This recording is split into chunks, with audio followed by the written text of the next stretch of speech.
It's that time of year where playoff races are heating up in the National Football League. Hello, everyone. I'm Chase Younts here at the Cut to the Chase Sports Podcast. Week 16, the NFL's in the books, and we're going to bring out another podcast for you as we start to get closer to the playoffs. If you guys are watching this or listening to this, please like, subscribe, comment. We appreciate all the support that we've had over the last few years, and we're going to talk about some great things that have happened over the course of this weekend regarding the NFL. First off, I want to talk about the most recent game that happened was the Cowboys and the Bucs. The Cowboys ended up winning 26-24. They were just eliminated from playoff contention a few hours before their kickoff on Sunday Night Football occurred. But they went out there and they played a very good game and took down the Bucs, who are fighting for pretty much everything in their lives. They came in with the NFC South lead over the Atlanta Falcons. The Bucs were 8-6 coming into the game. The Falcons were 8-7 after their win over the New York Giants earlier in the day, in which Michael Penix Jr. made his first career start. The Bucs, though, it was interesting. They kind of fell in a hole. The Cowboys came out firing. They did a really good job overall. Tampa was getting blitzed, pressured the entire game. Baker Mayfield was on his back a lot yesterday. So when you're looking at this whole thing, I mean, it was a classic 2000s football matchup that was played on SNF, and there weren't many penalties in that regard, and it was just a fun one to watch. Again, I've watched over 270 straight SNF games, and that one I'm going to remember for pretty much the rest of the time. I love chaos. I love seeing scenarios, all this other stuff. The Bucs losing that game puts the Falcons back in first place due to the Falcons having that tiebreaker over the Bucs, and they were sweeping them in week 5 and week 8 of this season. So now Atlanta's going to have a huge game this upcoming Sunday night against the Commanders, which we'll talk about later on in the show. But I mean, Cowboys, Bucs, it was a heck of a game. And, Dallas, again, with not much really anything to play for but their pride, they could really jack up some things that are coming over in the playoff stretch now. Again, like they have the Eagles coming up, and the Eagles win their game against the Cowboys next Sunday, then they'll win the division. But again, if we see this version of Dallas, they could give Philly some trouble, especially if Jalen Hurts is not available. And then they play the Commanders the following week to end the season. And the Commanders haven't officially clinched yet, but on that front, this would be very interesting. Now, throughout the 1 o'clock games, the biggest thing that got us was the Washington Commanders. They ended up beating the Philadelphia Eagles 36-33, a game in which Jalen Hurts left the first quarter with a concussion. Saquon Barkley had over 100 rushing yards. Jaden Daniels had 5 touchdown passes and 2 interceptions, and the Commanders as a team, as an offense, had 5 turnovers as well. But they found a way to win the football game. Normally, when you turn the football over 5 times, you're not winning that game. But Jaden Daniels, there's something about this kid that he is just putting this drive, the will, and effort. And it's hard to say. I don't want to compare him to really anybody else in the National Football League, but he plays on a micro scale of Lamar Jackson. He's the closest quarterback in the league to what Lamar Jackson is when it comes to play style, when it comes to accuracy and everything else. But Jaden Daniels has been spectacular this year. He's been the best rookie quarterback, I would say. I mean, he's just been fantastic. Willed this team to a 10-5 record. He has 4 touchdown passes in the last 30 seconds of the fourth quarter. He's made some heroic plays in the fourth quarter this year, which have gotten the Commanders some huge wins. Dan Quinn could be up for Coach of the Year with his first year as the Commanders and taking this team more than likely to the playoffs at 10-5. Let's say it one more time. The Washington Commanders are a 10-5 football team. Before the season started, I talked about how the Commanders could vie for that 7 seed, how they could slip in with 8, maybe 9 wins if everything goes right. They have 10. It's not Christmas yet. I mean, this is a football team that is exciting to watch on offense. They have Cliff Kingsbury using the controls. Jaden Daniels has been nothing short of spectacular. Their run game system, Austin Eckler, I know he's been hurt, but then Brian Robinson Jr. And then you look at the receivers. They have Terry McLaurin finally has a consistent quarterback who's getting him the football. And they have other guys that have been able to step up. I mean, Jamison Crowder had a great game yesterday. I mean, you're looking all around the board. They have guys that just step up in spots that They've made plays when they needed to make plays to help out Terry McLaurin, to help out Jaden Daniels, to help out Cliff Kingsbury. And then their defense is a pretty physical defense. They went out there and they traded for Marshawn Lattimore. Again, hasn't been necessarily the best since he's been in a Commander's uniform, but, former All-Pro. He's going to have time. They're going to get to the playoffs and everything else. And then their secondary, their front four has been a big thing. Again, they're rushing the passer really well. Jonathan Allen, Deron Payne, the linebackers over the middle, Luvu. I mean, this Commanders team has been a fun team to watch, and they're going to give whoever it is at the 2 seed, because the Commanders are more than likely going to be the 7 seed, whether it be the Lions, whether it be the Vikings or the Eagles at the 2 seed this year in the wild card. They're going to give them a run for their money. And it would not shock me if the Commanders in a 1-game season put their best foot forward and try to make it to the divisional round. I mean, what they've done over there, Josh Harris group took over as the ownership for the Washington Commanders. Things are turning in a different direction, in the right direction for the Washington Commanders, and it's been really fun to watch. The fringe teams, the ones that are on the outside looking in, they held on. They're still a fringe. They're still week 17. The Indianapolis Colts, they won their game yesterday. They're up 31 points, almost blew a 31-point lead. They only won 38-30 after being up 38-7. Anthony Richardson threw 11 passes yesterday. 11 passes, 7 for 11. Always open. He threw a touchdown, a pick, 120-something yards. He ran for about 120 yards himself. Jonathan Taylor ran for 230. This team ran for 365 yards on a bad Tennessee Titans team. But again, looking at the rest of the schedule for the Colts, it's a pretty easy one. They play the Giants, who have sole possession of the number 1 pick, and I don't think they're going to want to take that up. And then the Jacksonville Jaguars, who the Colts did lose to in week 5 of the season. But, you would think that the Colts would get them back, pending Anthony Richardson having a really bad game that just destroys it, or if Mac Jones goes out there and is like, I can do you one better. But hopefully, as a Bengals fan in that regard, that's again a different story for a different time. But that time's coming up here pretty quick. The Miami Dolphins won their game yesterday. They took down the Niners. That was the game as a Bengals fan where I'm like, man, if the Dolphins would have lost this one, and they very well could have lost that one, then, it would have took somebody else out of the picture and less things to worry about. We still have the same amount of things to worry about as Bengals fans. But Miami, they look better on offense. Their defense actually did a very good job. They put a lot of pressure on Brock Purdy, and Brock Purdy made some ill-advised throws. Some of his receivers weren't really doing a whole lot of help for him. The Niners couldn't stop the run. Just a bad overall performance there. And I'll talk about the Niners later on in the show, but Miami still stays alive. Pretty potent offense as well. Mike McDaniel, calling the shots and everything else. But just this Miami team just they look different. You can just kind of tell the vibe is not where it was last year or the year before. And it's hard to tell. They're still in the race, as well as Cincinnati Bengals, who beat the Browns yesterday 24-6. Really good first half performance by the offense. They started to kind of figure things out. The Cleveland defense started to figure out Cincinnati offense in the second half. In Cincinnati, their defense stepped up in the second half, forcing some turnovers on Dorian Thompson-Robinson and everything else. But overall, the Cincinnati team, again, it would be tragic if they don't make the playoffs. But again, when you put yourself in a situation like that, when you start 4-8 and you lose 6 games and scoring 25 plus points, and you have to have other people take care of your dirty work when you could have took care of the dirty work yourself, this is the position that you find yourself in. You're 7-8, and you don't have a great conference record. You have a conference record that's worse than the Dolphins and the Colts. So now you're third in the pecking order of in the hunt teams. It's unfortunate because Joe Burrow leads the league in passing yards and touchdowns. And then Jamar Chase is the triple crown guy right now, over 100 catches and over 1,500 yards and over 16 touchdown catches this year.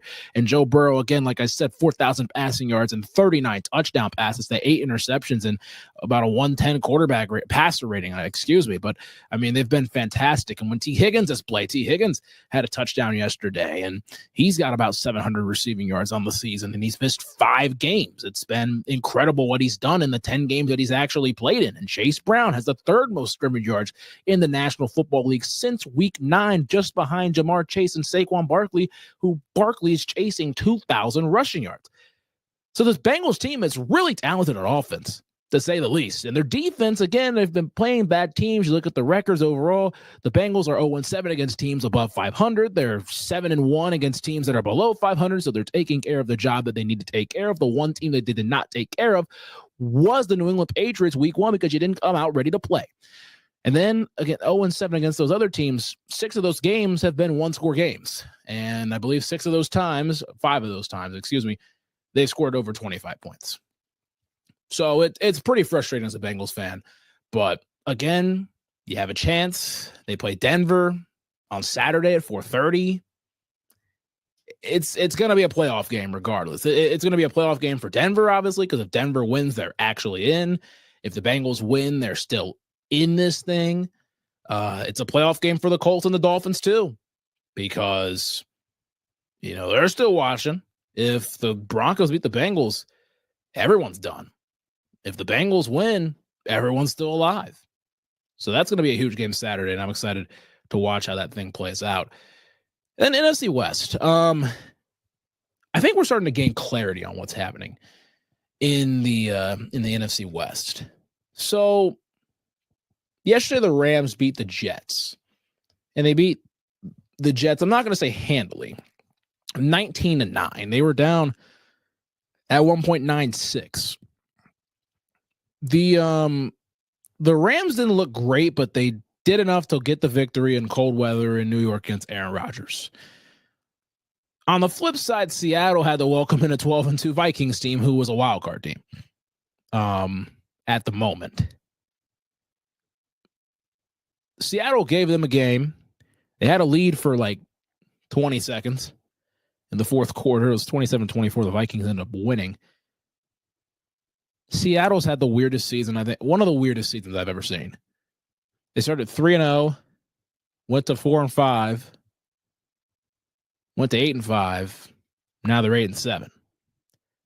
And they play the Bears on a short week on Thursday Night Football in Chicago, a team that has not won a game since mid-October.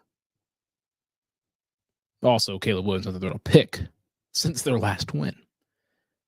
So, gaining clarity.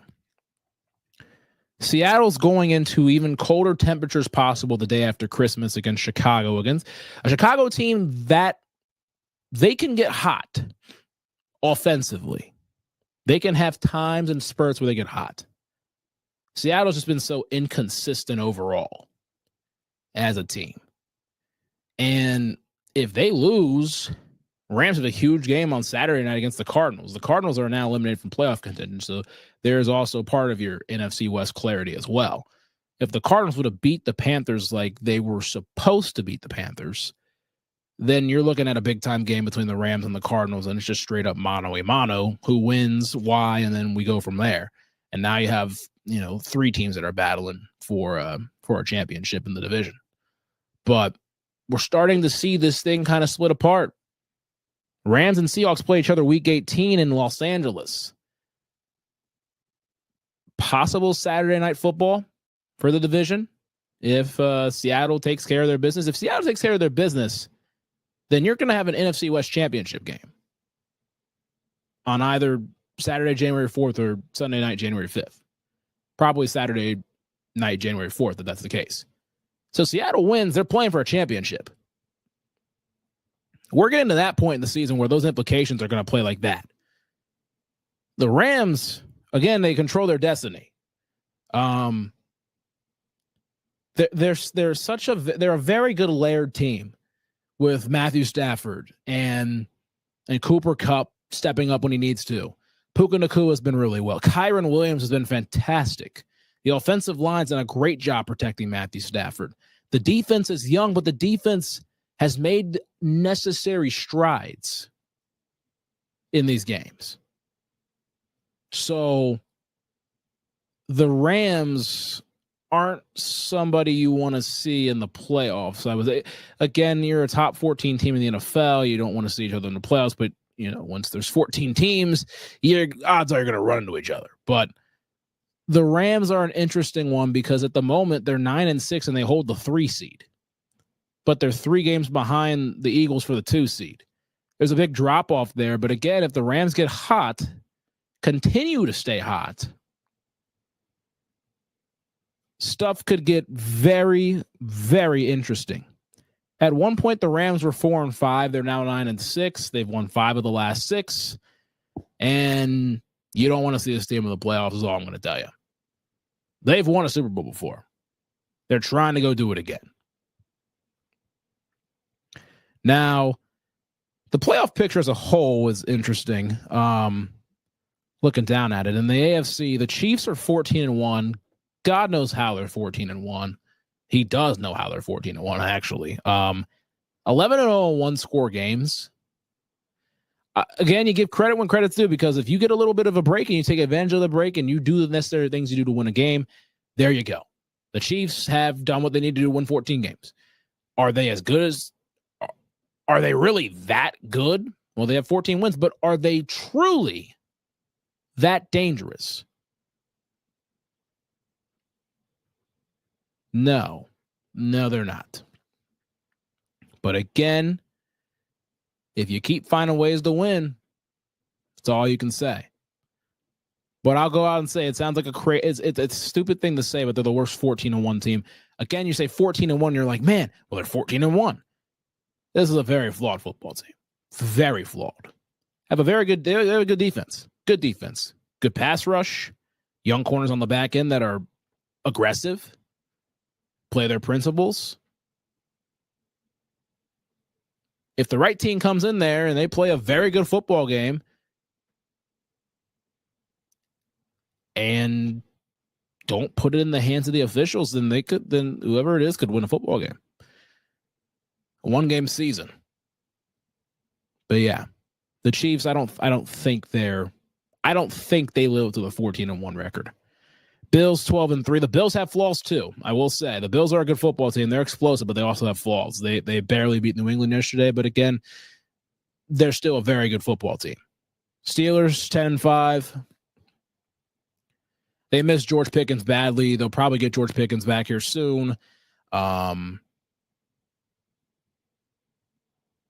I mean, they have a good defense. Russ is, you could tell the age in Russ.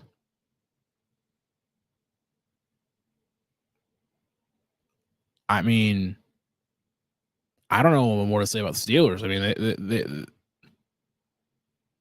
I don't think they're going to do a whole lot in the playoffs. I truly don't. If they win their division, I think they're guaranteed to win their wild card game, but that's really about it. I don't know with them. I don't see them stopping a Buffalo. They play Kansas City on Christmas Day, but I don't know about that either. Houston's 9-6, but Houston just has a bunch of injuries. They've limped their way to this rate. They won the AFC South in week 15. So they've underperformed, but they won their division with 3 weeks to go. They're a very odd football team. Not an oddly good football team. A good football team that's just odd. I don't know. Houston's a wild card. They're a wild card because if they start playing very good football, their defense has been a big thing this year. But if CJ Stroud catches fire and the defense plays good football or elevates it to great football, then you can see the Texans get to the AFC title and maybe even represent the AFC if they catch a big heater. They just have so many injuries right now. It's a big thing. But if the Texans come out flat, they get bounced in the first round. The Ravens are the 5. They play each other on Christmas Day as well. The Ravens, again, they're going to judge Lamar Jackson on postseason success. They're 10-5. They've lost a bunch of close games, but they won a bunch of close games in which they probably should have lost. You look at that team, you're like, that's a good roster right there. How are they only 10-5? I don't know. They're a puzzling football team in that regard. Their defense is fine, but I really, if they play an elite quarterback, I think they are in trouble defensively. Offensively, not many teams are going to stop the Ravens. Are going to stop the Ravens. Lamar Jackson and Derrick Henry on their A games. Not many teams are going to stop them. But if teams can control the clock and keep those guys off the field, that's where you beat them. 6 seeds the Chargers. The Chargers, they beat the Broncos on Thursday.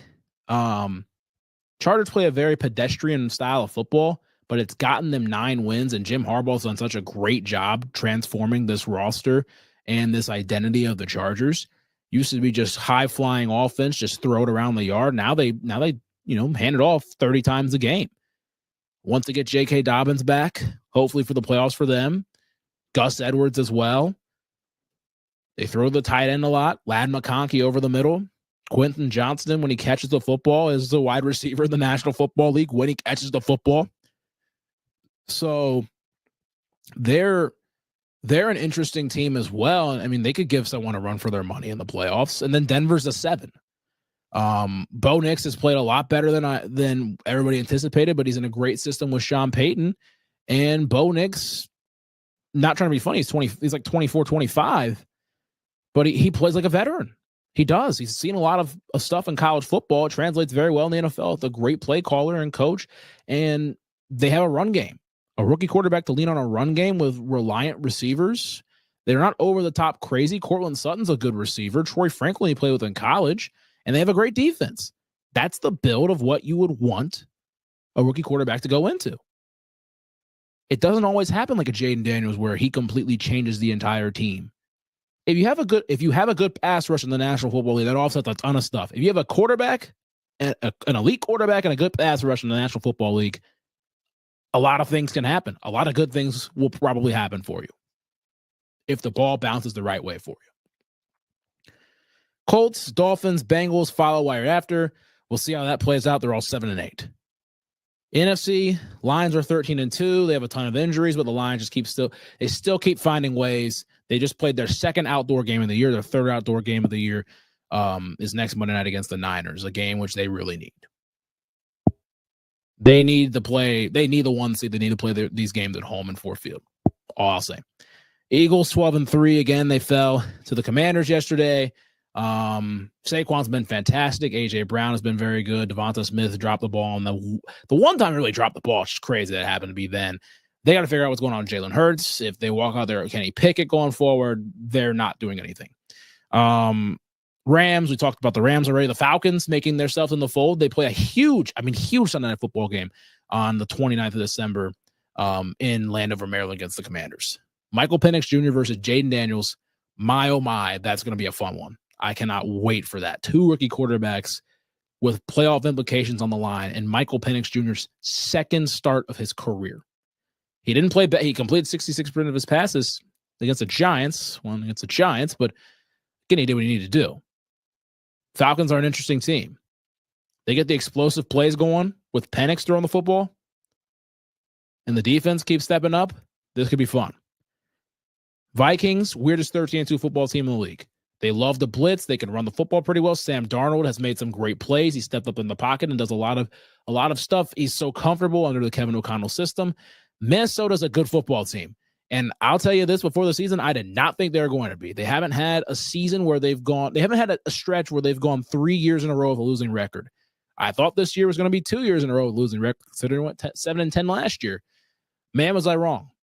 Justin Jefferson, again, we obviously know he is one of, if not the best receiver in the National Football League. I think Justin Jefferson and Jamar Chase are 1A and 1B, and I think there's a gap between the rest of the league. I don't say how wide of a gap, but I think there's a gap.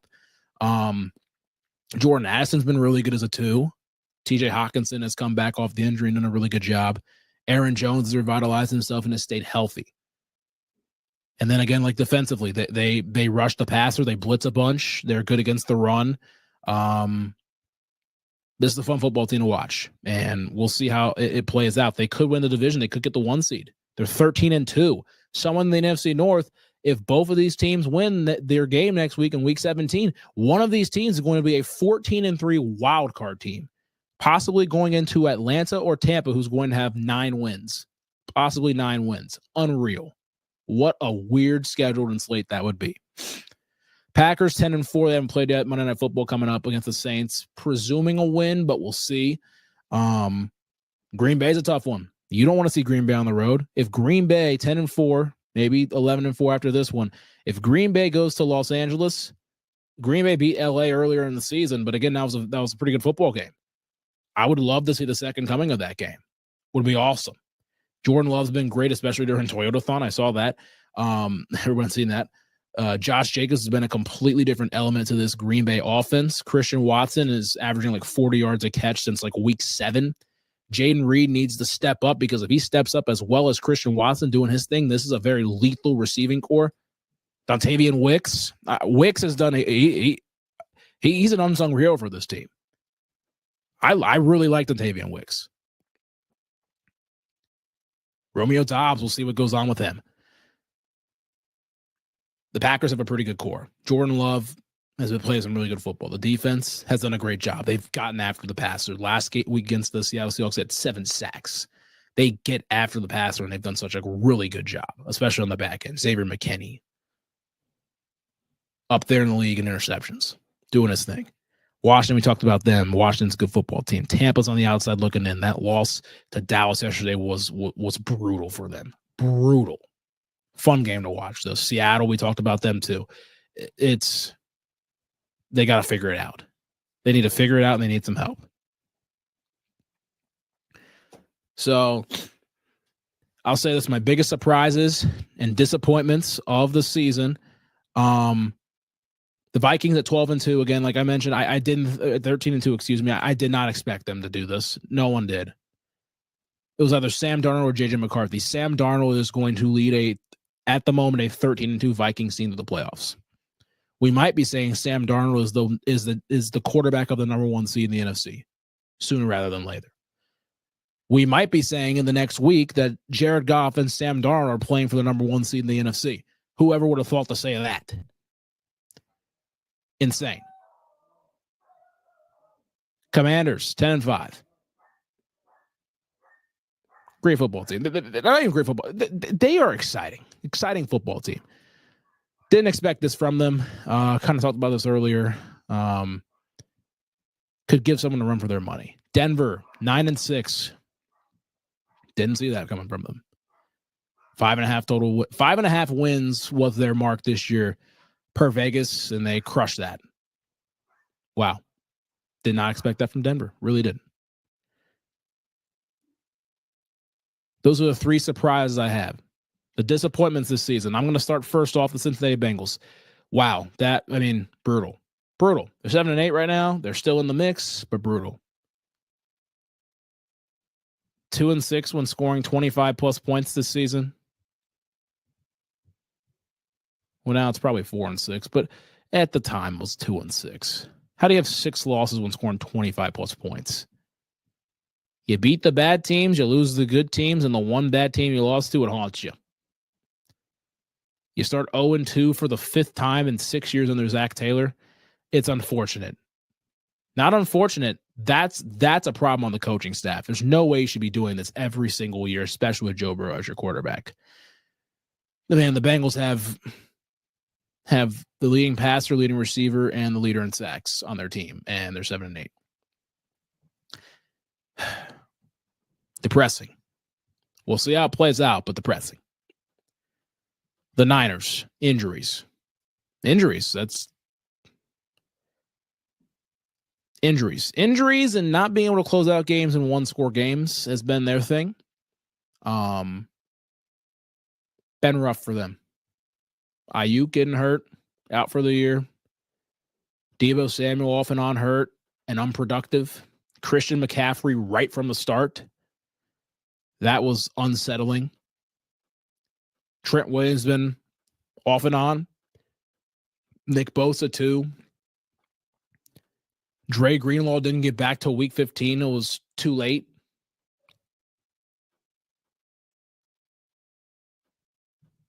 The Niners have had, this is actually really weird to think about. The Niners in 2019 and 2023, think about, those were the same schedule rotations that happened in the NFL 4 years apart when it comes to AFC opponents. NFC opponents versus AFC opponents. The Niners lost to the Chiefs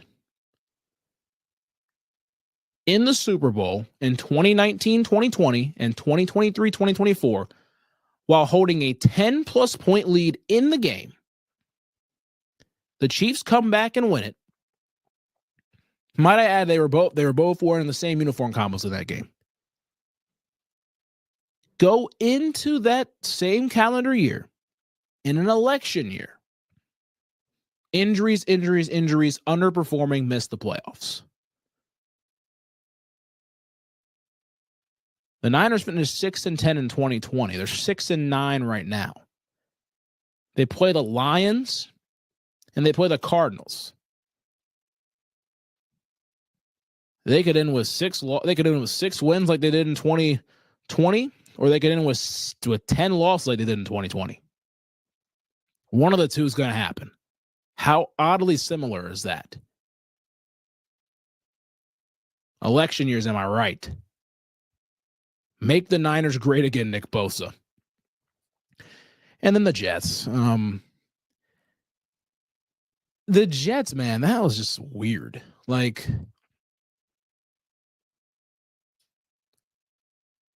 lost their first game, won the next two.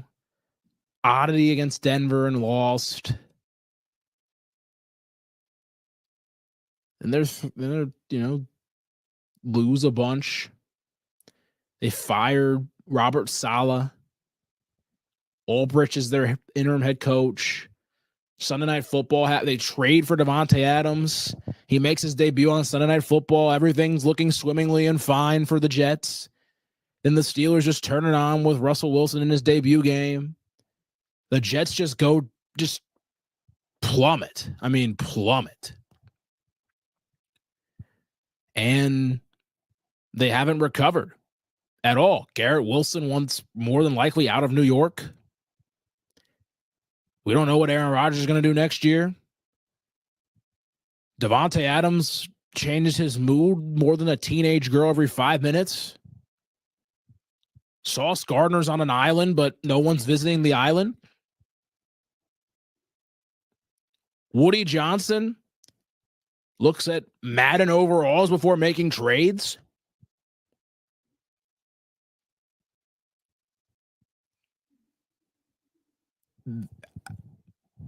If you're a Jets fan, man, comment and tell me what's going on. Really, I don't know.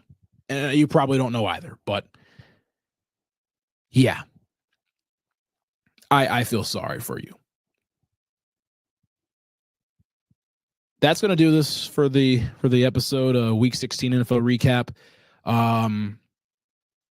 Again, if you've listened this far, appreciate the support. Like, subscribe, comment, leave a good rating on the audio and everything else. We'll be right back here next week to do more NFL recap stuff and see what happens. What does the picture look like going into Week 18? And we'll also talk college football as well, with the CFP quarterfinal previews coming next Monday, December the 30th. There are some really good football games that are coming up, some big one, bowl games.